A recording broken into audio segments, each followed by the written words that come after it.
Assalamualaikum warahmatullahi wabarakatuh. Saudara sekalian, berjumpa kembali dalam waktu yang singkat dalam channel Anak Buduh TV. Pada kesempatan kali ini kita berbincang sedikit tentang pernyataan Prof. Ramli di Indonesia Lawyer Club yang mewakili daripada KPK ataupun utusan daripada Ketua KPK Firly Bahuri, yang dengan lantangnya menyatakan bahwa KPK akan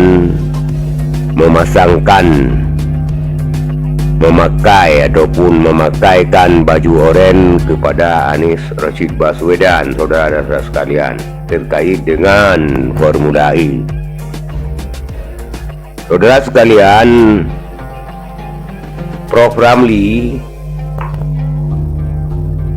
adalah utusan daripada KPK ataupun kaki tangan daripada KPK dalam pertemuan tersebut, di mana ulasan Prof. Ramli ini berseberangan dengan pakar-pakar hukum lainnya, baik pakar hukum pidana ataupun pakar hukum tata negara,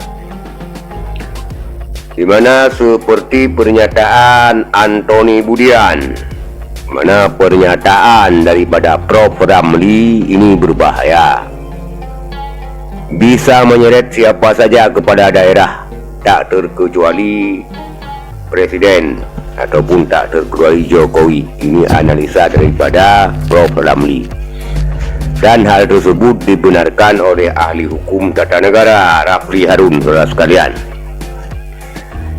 kita ketahui bahwa ahli hukum baik pidana maupun tata negara bukan hanya Prof. Ramli saja.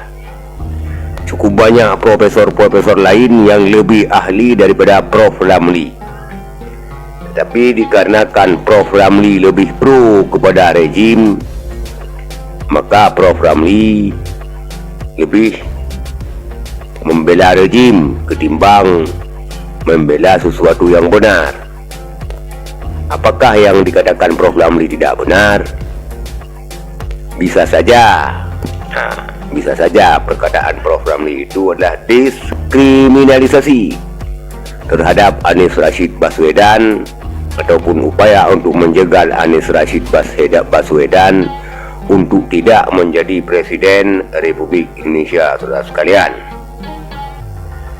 Tetapi banyak juga profesor-profesor lain yang lebih mendukung Anies Rashid Baswedan, seperti Rocky Gerung, yang menyatakan bahwa Anies Rashid Baswedan ini bukan karena dibela oleh warga Jakarta ataupun oleh warga ataupun oleh rakyat Indonesia, bukan karena 212, tetapi melainkan kinerjanya menjadi gubernur DKI Jakarta, saudara sekalian. Saudara sekalian, menurut Firly Bahuri bahwa KPK bukan berdasarkan opini, tapi diuji di pengadilan. Nah, saudara sekalian, lantas kalau diuji di pengadilan, itu adalah upaya untuk mencekal seseorang untuk menjadi capres, karena proses pengadilan itu akan lama dan akan membuat capres tidak bisa mendaftar, saudara sekalian. Tetapi apapun itu, saudara sekalian, kita hanya mendukung kebenaran. Kalau memang korupsi, yang korupsi ya tetap korupsi, tidak membenarkan korupsi. Tetapi kita menilai selaku rakyat ini bahwa Anies Rashid Baswedan sedang gencar-gencarnya didiskriminasi oleh kelompok-kelompok tertentu ataupun oleh loyal terhadap rejim, bahkan rejim sekalipun agar Anies Rashid Baswedan tidak menjadi presiden. Kita ketahui setiap rejim itu ada masanya, setiap dinasti itu ada masanya. Sebut saja seperti rejim Soeharto 32 tahun itu, tidak ada yang mengatakan dia akan berakhir demikian. Tetapi ketika rejim itu ditakdirkan runtuh, maka seketika akan runtuh. Maka walaupun kita berkuasa, seharusnya jangan semena-mena, saudara sekalian. Kita berharap, bukan membela siapapun, kita mengharap agar proses daripada pilpres, mulai dari capres, cawapres, pendaftaran sampai dengan pemilihan harus berjalan dengan baik dan bermartabat, agar negara Indonesia ini tidak terus kacau balau dan menjadi negara yang baik dan bermartabat, saudara sekalian. Maka menandakan, saudara sekalian, seperti Prof.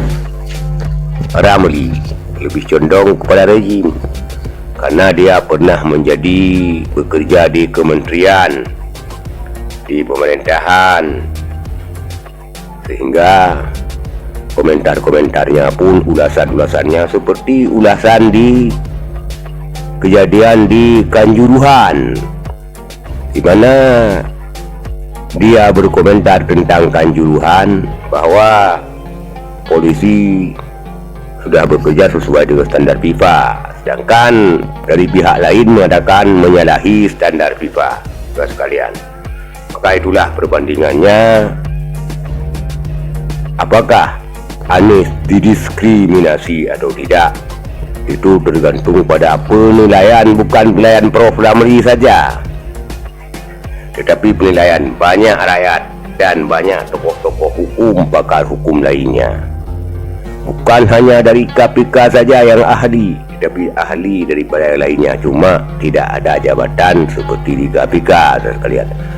Apalagi KPK itu adalah lembaga ad hoc yang seharusnya independen. Tetapi kita lihat KPK sekarang tidak lagi independen, saudara sekalian. Apalagi KPK sekarang dipimpin oleh polisi. Ngapain ada KPK, mending polisi saja, kan ada juga Bareskrim, saudara sekalian. Maka itulah, saudara sekalian, kita berharap diskriminasi terhadap Anies, politisasi terhadap Anies segera dihentikan, saudara sekalian, kalau memang kasusnya berbaur dengan politik. Sekian, saudara sekalian. Assalamualaikum warahmatullahi wabarakatuh.